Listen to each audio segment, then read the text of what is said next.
Welcome to Part 2 of the Resurrection Evidence course. Part 1 established that resurrection belief appears early and is not a legend invented generations later. Now we go directly after a second skeptical claim, that Jesus never predicted his death and resurrection, and that the church later put those words into his mouth.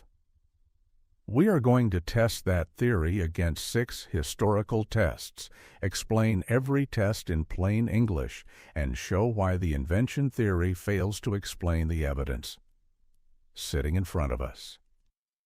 Here is the skeptical escape route. Jesus died. His followers later became convinced that he rose. Then, according to the theory, Christians rewrote the story and made Jesus predict everything in advance. It sounds convenient until you examine the actual traditions. The predictions are tied to embarrassing scenes, distinctive language, first-century Jewish realities, multiple forms of testimony, and traditions already circulating at the earliest stage. A theory does not win because it is repeated confidently. It wins only if it explains the evidence better. This one does not. By the end, you should be able to define all 6 historical tests without hiding behind academic jargon. You should be able to apply them to the passion predictions, explain why words such as must, Son of Man, and rise matter, answer the claim that the church invented the predictions, and press the skeptic with direct questions. Scholarship will appear, but scholarship is ammunition here, not the personality of the presentation. The job is to make the historical case understandable, memorable, and difficult to evade. A historical test is simply a question that puts pressure on an explanation. Would inventors embarrass their own leaders? Does the material appear in more than one form? Does the language fit first-century Judea? Does it sound like Jesus or like later church preaching? Does it make sense inside Jesus' public mission? And how early can we trace it? No single test has to carry the whole case. The power comes when 6 different questions keep pushing toward the same historical core. Here is the roadmap. The 6 tests are embarrassment, multiple attestation, cultural and historical congruency, dissimilarity, plausibility, and early attestation. We will then keep returning to 4 pressure points the skeptic has to explain. Peter's rebuke in Mark 8, Jesus' repeated Son of Man language, the Last Supper tradition, and the disciples' stubborn confusion. The invention theory must explain all of it. Pointing at one debated verse and ignoring the rest will not do. Test 1 is embarrassment. In plain English, does the tradition contain material that hurts the image or agenda of the people preserving it? That does not automatically prove every detail. But when a movement preserves a scene that makes its own founders look blind, resistant, frightened, or foolish, invention becomes a worse explanation. The passion predictions are chained to exactly that kind of material. Mark 8 is devastating to the invention theory. Jesus says the Son of Man must suffer, be rejected, be killed, and after 3 days rise. Peter then pulls Jesus aside and rebukes him. Jesus answers, "Get behind me, Satan." Notice the logic. Peter's rebuke and Jesus' counter-rebuke are both attached to the prediction. Remove the prediction and the confrontation becomes unintelligible. Why would the church invent a story where its leading apostle fights the very mission Christians preach, then receives one of the harshest condemnations in the gospel, The simpler answer is that the scene preserves an ugly memory. This exhibit makes the point scholars such as Maurice Casey and Michael Licona press. The two rebukes depend on the prediction. Peter rebukes Jesus because Jesus has announced suffering, death, and resurrection. Jesus rebukes Peter because Peter rejects that mission. The embarrassment is not a random detail sitting beside the prediction. It is structurally welded to it. The skeptic cannot delete the prediction without tearing the scene apart. The embarrassment test lands hard. Peter resists the cross. Jesus condemns Peter's thinking. The disciples repeatedly fail to understand. That is the opposite of clean founder propaganda. The prediction is not floating by itself where a later editor could easily insert it. It is embedded in scenes the church had no obvious reason to manufacture. The invention theory has to explain why Christians fabricated material that humiliates their own leaders and makes sense only if the prediction came first. Test 2 is multiple attestation.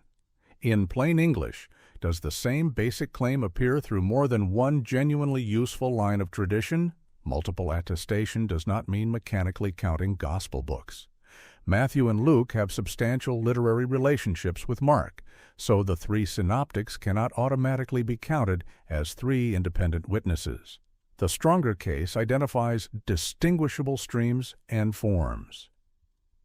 Markan prediction material, the received Pauline tradition, the Lord's Supper tradition, start inside Mark itself. The prediction does not occur once and disappear. Mark 8 says, "The Son of Man must suffer, be killed, and rise." Mark 9 says, "He will be delivered, killed, and rise." Mark 10 places the prediction on the road to Jerusalem and adds condemnation, mockery, flogging, death, and resurrection. Repetition within one source is not the same as independent attestation, but it proves something important. This is not one stray sentence. The prediction belongs to the architecture of the Gospel's passion narrative. Now move beyond the direct prediction formula. At the Last Supper, Jesus interprets his approaching death through the bread and the cup. Mark preserves the covenant blood saying. Paul says he received and delivered the meal tradition to the Corinthians. Paul is not writing a medieval legend. 1 Corinthians comes from the middle of the 1st century, and the tradition he transmits is earlier than the letter. Different literary forms point to the same historical core. Jesus anticipated his death and gave it meaning before it happened. Multiple attestation does not mean careless counting. It means the same historical core survives through different forms. Direct passion predictions, sayings about giving his life, the Last Supper interpretation, early Pauline tradition, and Johannine language about laying down his life and taking it up again. The skeptic now needs a much larger invention machine, one capable of planting the same core across different sources, settings, and forms without erasing the awkward features attached to it. Test 3 is cultural and historical congruency. Strip away the academic wording and the question is simple. Does this material belong in the world it claims to come from? Does it sound like 1st century Judea under Rome? Does it fit Jewish prophetic expectations, Semitic speech patterns, conflict with authorities, and a kingdom movement walking toward Jerusalem? The passion predictions do not sound like detached Greek philosophy. They are planted in Jesus' actual world. 4 features matter. First, Semitic texture. The sayings use language associated with Jesus' Palestinian setting. Second, the Jewish world. Prophets suffer, God vindicates, and the kingdom creates expectations. Third, Roman rule. Public kingdom language and mass followings could attract deadly attention. Fourth, mission fit. Jesus confronts leaders, speaks of rejected prophets, and deliberately goes to Jerusalem. This is not a prediction floating outside history. It fits the pressure cooker Jesus actually inhabited. This exhibit focuses on Semitic roots and historical fit. The point is not that one Semitic phrase magically proves authenticity. The point is that the prediction tradition repeatedly fits the linguistic and cultural environment of Jesus. Matthew's material contains Palestinian features. The Son of Man language sits naturally in Jesus' speech. Suffering and vindication fit Jewish categories, and the danger of a kingdom movement fits Roman-occupied Judea. The later invention theory has to explain why the supposed fabrication is so deeply at home in the earlier setting. Congruency is just a scholarly word for fit. Does this material match the real-time, place, culture, language, and political danger of Jesus' world? Here it does. The language sounds at home in first-century Jewish Palestine. Jesus' kingdom message naturally creates conflict under Roman rule. Suffering followed by vindication fits what he was already preaching. So the lazy claim that the church invented these sayings much later has a serious problem. The supposed invention fits Jesus' earlier setting exactly where it should. Test 4 is dissimilarity. The useful question is not, is this saying completely unlike Judaism and Christianity? That would be absurd. The useful question is whether the wording has a distinctive fingerprint that later Christians were not naturally producing as their own favorite slogan. The clearest example is the Son of Man. It dominates Jesus' speech in the Gospels, yet it is remarkably rare as a confessional title in the rest of the New Testament. The Greek phrase is ho huios tou anthropou, the Son of Man. Behind it stands the Semitic expression bar enash or bar nasha, a human one or Son of Man. Jesus repeatedly uses this language for himself. But when the early church preaches after Easter, its dominant titles are Christ, Lord, Son of God, and Savior, not Son of Man.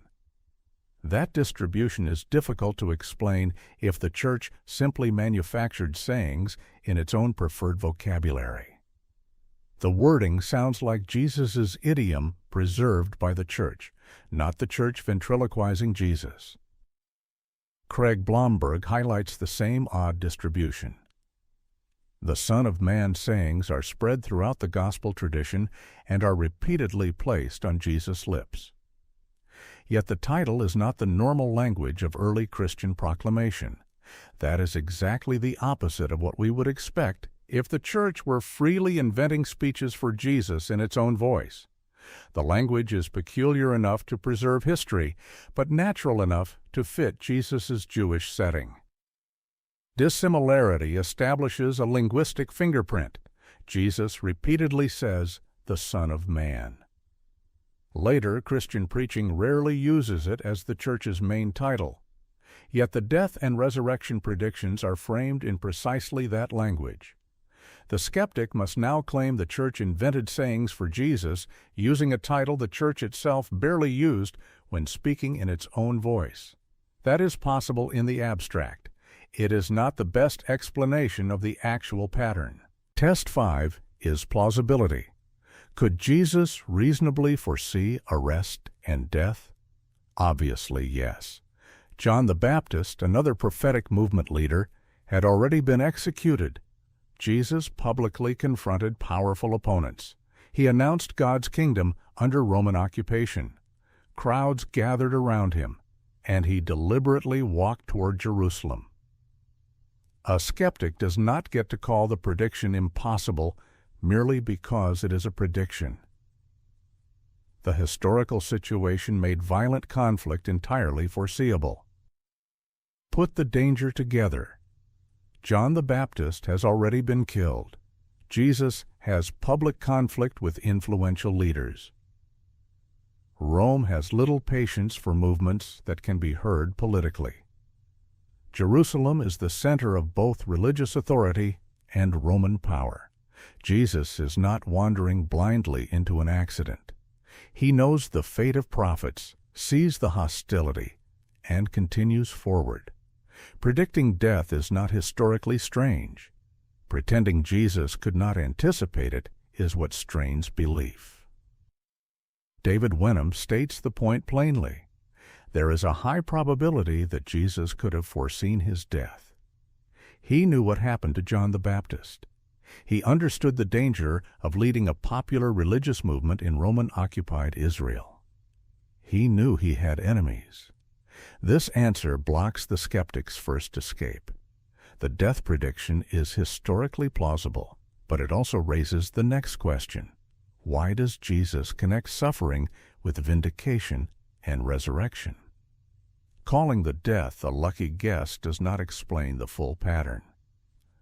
Plausibility establishes that Jesus could foresee lethal conflict and interpret it inside his kingdom mission. The skeptic may reduce that to ordinary foresight, but that only gets halfway. The tradition does not merely say, "I might die." It links rejection, death, and divine vindication. A lucky guess theory may address the danger. It does not explain the repeated resurrection element, the distinctive language, the embarrassing reaction, or the early forms of the tradition. That is why the tests must be taken together. Test 6 is early attestation. How close to the events can we trace the tradition? The answer is not generations later. Paul's letters come from the middle of the 1st century, and Paul repeatedly distinguishes between what he originates and what he receives and delivers. The Lord's Supper tradition is already established, already repeated, and already connected to Jesus' own words about his approaching death. Paul's verbs matter, received and delivered. They are transmission words.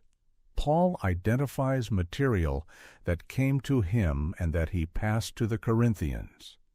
In the Lord's Supper tradition, Jesus speaks of his body, the covenant in his blood, remembrance, death, and coming again. Whatever arguments remain about exact wording, the core interpretation is already embedded in the earliest worship Paul knows. The skeptic is no longer dealing with a story that had centuries to grow. The tradition is already alive at the beginning. This exhibit compares the cup tradition. Paul, Luke, and Mark preserve closely related language about the cup, covenant, blood, and Jesus' approaching death. The forms are related without being mechanically identical. That is exactly what transmitted tradition looks like. A stable core remembered in more than one form. The early church did not merely say Jesus died. It remembered him interpreting that death before it happened. Early attestation establishes that Paul is passing on inherited material, not launching a new theory. The meal tradition interprets Jesus' death through words attributed to Jesus and is already practiced by the churches. The origin, therefore, lies earlier than Paul's letter. The skeptic can still debate details, but the fantasy of a prediction story invented generations later is dead. The evidence is too early, too embedded, and too widely transmitted. Now put the pieces together. Embarrassment. The leaders look blind and resistant. Multiple attestation. The core survives in different forms and streams. Historical congruency. The sayings fit Jesus' Jewish and Roman world. Dissimilarity. Son of Man sounds like Jesus' distinctive idiom, not the church's favorite slogan. Plausibility. The mission made death foreseeable. Early attestation. The interpretation is already transmitted in the earliest church. Then add Mark 8, the Last Supper, and disciple confusion. The church invented it is no longer an explanation. It is a refusal to explain. The strongest objection is obvious. If Jesus predicted resurrection, Why were the disciples shocked? But the objection ignores the story it is trying to use. The Gospels never portray the disciples as calm prophecy experts. Peter rejects the prediction. Others fail to understand and are afraid to ask. They expect messianic victory, not crucifixion. When Jesus dies, their expectations collapse. Their surprise does not erase the predictions. It matches the repeated portrait of people who heard words they could not fit into their mental world. A dying and rising Messiah was not the category the disciples expected. They heard Jesus through triumph, denial, fear, and their own ambitions. They argued about greatness. They imagined rule. Peter openly rejected suffering. Then the cross shattered the future they thought Jesus would deliver.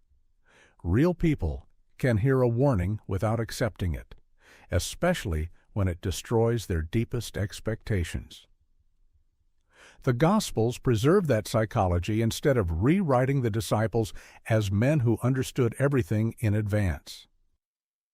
This exhibit shows why the objection cuts both ways. And Johannine material, while evaluating the degree of independence in each case. Licona makes the historical point directly. The passion and resurrection predictions satisfy the criterion of embarrassment, because the disciples are portrayed as failing to understand them or simply refusing to believe Jesus. Peter, the first leader of the church, appears in a negative light. The writers could have made the founders look perceptive and heroic. They did not. This is not automatic proof that every detail is historical, but it is evidence against the idea of slick propaganda invented to glorify the first leaders. The wishful thinking theory does not fit the sources. The disciples are not portrayed as men eagerly searching for a reason to declare Jesus alive. The empty tomb did not immediately convince the group. The women's report was treated as nonsense. With the careful exception of the beloved disciple in John's account, the disciples are portrayed as becoming convinced only after experiences they took to be encounters with the risen Jesus. That does not by itself prove the appearances were objective, but it sharply weakens the claim that resurrection faith arose because they simply wanted it to be true. First, Mark 8 ties the prediction to an embarrassing rebuke. Second, the tradition appears in multiple forms and early sources. Third, the sayings fit first-century Jewish and Roman realities. Fourth, Son of Man sounds like Jesus' characteristic language, not later church slogans. Fifth, plausibility and early attestation reinforce the same historical core. The skeptic is free to reject the conclusion, but he is not free to pretend the evidence is one late verse in one late source. 6 tests converge, and late invention is the weaker explanation. Jesus did not merely suffer and die. The evidence indicates that he anticipated what was coming, interpreted it inside his mission, and connected suffering with vindication. The skeptic must explain 6 converging tests: awkward disciples, distinctive the language, early tradition, and a mission shaped around death and what would follow. Saying the church invented it is not an argument. It is an escape from the evidence. This concludes Part 2 of the Resurrection Evidence course.